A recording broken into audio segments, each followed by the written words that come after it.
So, I'm here to talk about the boys and girls flag football championships that were hosted at Harvard Stadium. They had 300 teams across multiple divisions.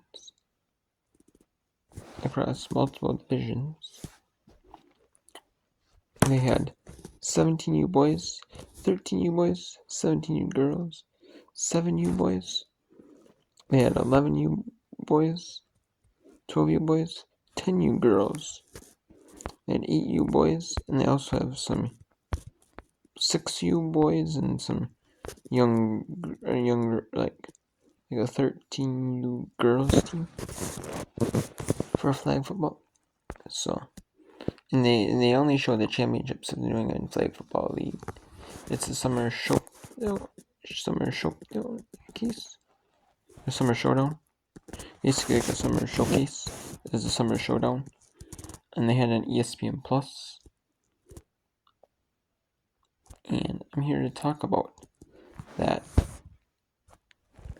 They only showed the championship field. They had like the Harvard's stadium, Harvard's football campus, and they had it like this way. The fields are like vertical, like left and right, not like your normal football field. You're going like like north, south, east, west. If you're looking at like it's kind of like you're going north on offense, south on defense. You still are, but you're kind of playing like in east-west, like east-west, essentially. So like you're on like, so they can, but they also doing that because the fields are 50 yards long,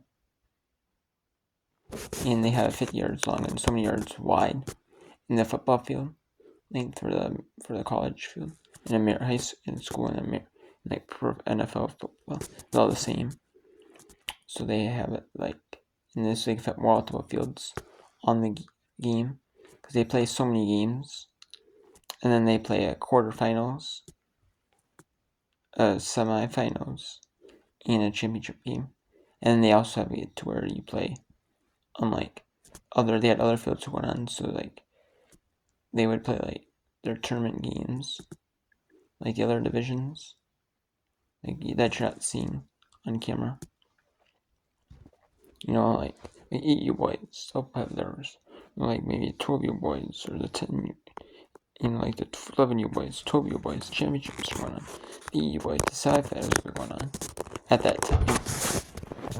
And like I was saying, the 7U, like the 10, like the 8U boys will be going on, like there's some class going on, like 11, 12U boys, going on. This is a video time. That type of thing. So, yeah. Whatever. Or you have,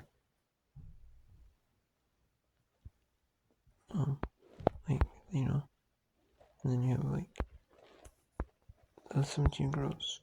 There's some family people, the 17 boys championships going on. Or, before that, because they had the semifinals like maybe early in the morning for TV, where the cameras are rolling. Or they had, even something maybe early semifinals. Maybe, at the end of the night, for the earlier division, like the 17U boys, 13U boys. Maybe they did. Who knows, but yes. We'll talk about the championship games. Maybe my thoughts on them. Of the ones I've watched so far. I haven't watched them all. But I'm going to do part 2 on that. Probably do part 2 anyway. It's pretty long. Probably do part 3 on that. Pretty sure. So we have semi-final number or championship number 1. We have the OGs, 32, the Elite, Squad 27. And that was a good fun back and forth game. It was fireworks. When you have a team of 13 boys team, a 17 boys team. So basically like high schoolers. Like a high school team. 2 high school teams compete against each other. And you know they like play tackle football with each other. You know, on the same high school team. In the fall. You know they do. They play not all high schools don't like my high school. They play like a 12 game schedule. Like I think maybe less than 12, like 10. But yeah, they play like maybe 10, 12 games. Like, I know they try to do it before like the snow flies. Like it snows and like, it gets way too cold, And they start like a little bit before school starts too, they play like practice and they start games before then. Like a week or 2 games, so you're probably done by like mid-November. I don't know but yeah, a lot of high schools, don't play like a college lane season, like shorter amount of games. Than like NFL, college lanes or less. But I don't mind it, it's not bad, I actually don't mind that at all, but but a lot of these like these 17U boys teams, they could play like the tackle football with each other in like the summer, in like the fall for their high school, and you can tell, and they'll play like flag football in the summertime, like springtime, summertime. They play like in the spring they might be doing if they do other sports, but in the summer they'll definitely be doing like if in like the spring, summertime, definitely there's flag football tournaments going on. And in the off season, if they enjoy football, they're definitely playing like flag football tournaments in the summertime. Definitely are, and you can definitely see it. And you can definitely in flag football you can definitely work on like your you're pulling the flags, kind of work on your defense like that, work on your offense, you definitely do some stuff like that. So it's in practicing for like regular football or tackle football. But yeah, and the OGs had a really good, just a high scoring back and forth. The OGs elites, they did in this New England flag football show. It's like the NFL flag football championships, where they had tournament halves, and then they have like 3 timeouts per game. And they have like a running clock constantly the whole game. That's a timeouts call. Not in the in 17U. Not in the New England Flag Football League Summer Showdown. They have it where there's 2 10-minute halves for the regular season games. They have it for its 20-minute halves. But in the tournament games, they have 2 10-minute halves for shorter games because they play so many games on one day. They have so many teams competing. You want to get multiple games in. You want to get those games in, within like a couple days. And it was like over the course of the weekend, like Friday, Saturday, Sunday type thing. And they want to get those games as much as possible. And so they did that. And we had 10-minute halves, and then they have 2 timeouts per half. But you can, if you don't use a timeout the first, if you use 1 timeout or even no timeouts, no matter how many timeouts you use in the first half, you can carry them all with you the second half. So you can have you can have 4 timeouts in the second half. So if you really get strategy timeouts. But OG's 3-2, Elite 27, very high scoring back and forth. Really good contest that was. For 17 boys for the flag football championships. That was a really good game. 17 boys was. The 13 boys game was between the Bants and the Dark Knights, with the Bants winning 34-18 over the Dark Knights. Don't let the final score fool you though. The Dark Knights got some 8 points. Oh, and also the Rose. They also do it to where won the final minute of the each half. Oh, second half, excuse me. The final minute of the second half. If the score is within 16 points, they'll stop the clock, do like an NF, like, do a pro style clock. Or like a pro style, college style clock. To where like the ball will stop on, the clock will stop for any like incompletions or out of bounds, that type of thing. It'll stop. And essentially, you won't have like a constant running clock.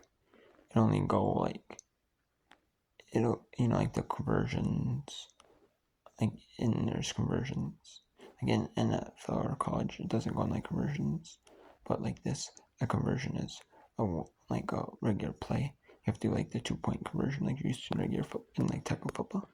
Well, 1 pointers from the 5-yard line, 2 pointers from the 10, 3s from the 15. They do have flags in flag football penalties, like no holding. You can't like push or like do pass interference. You can't do like holding players. Like you can't do flag guarding. You can't guard, like you can't block the flag. Common one in flag football is flag guarding. You can't block the flags. The other team, or your flags, I should say. Usually it's your flag. You can't do the other team's flag either. It's usually it's your flag. You're preventing like putting like a hand up, or the ball in your flag or something to prevent it from being pulled. And if you do, then the ref sees it, you're gonna have 5. You're gonna have a penalty. Usually the penalties in football are 5 yards because the field's 50 yards. And they have it to where it's 4 downs to get a first down. In flag football, the universal rules, it's 4 downs to get a first down. And the first down is midfield 25-yard line. You start with the ball, and then you start with whichever team starts with the ball first half. The other opposite team will throw the ball to them, throw the ball to the other team, and they call it a throw off. And that's the kickoff. That's the flag football kickoff. Like the kickoff in regular football. Tackle football, that's the kickoff. That's the throw off. And flag is, and then they do that. And if it goes out of the back of the end zone, it's 5. They start on the 5-yard line. Or they can return it. If the flag gets pulled or go up bounds or something. And that's what happens.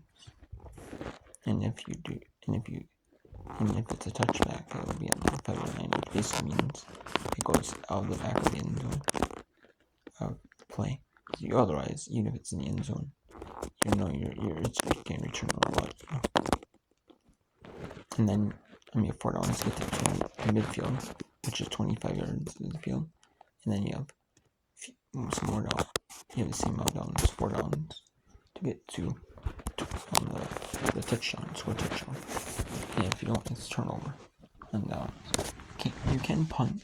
You can do a pseudo punt. A pseudo punt is basically where the other team starts. You're forfeiting possession, and you give the other team possession on the 5-yard line upon the other team's 5-yard line. The start.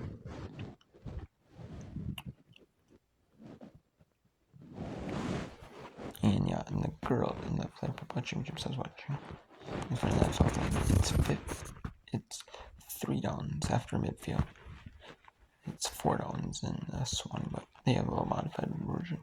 And they had it to where like the champions, the two teams in that championship made it to the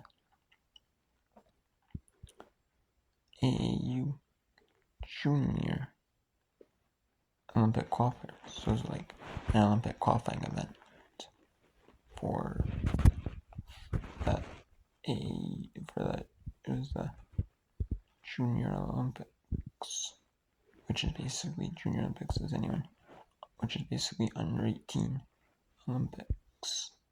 All these divisions. They have like the different divisions in sports, you're not gonna have a team like a high school team when it's like a 7U team. It's kind of unfair, height advantages and stuff like that. And maybe different, height advantages like skill levels, stuff like that. It's kind of unfair. But they're competing against each other. And in the division, in the top teams, top two, and they have different like qualifiers all around the United States, and like top team, and maybe some in like the world.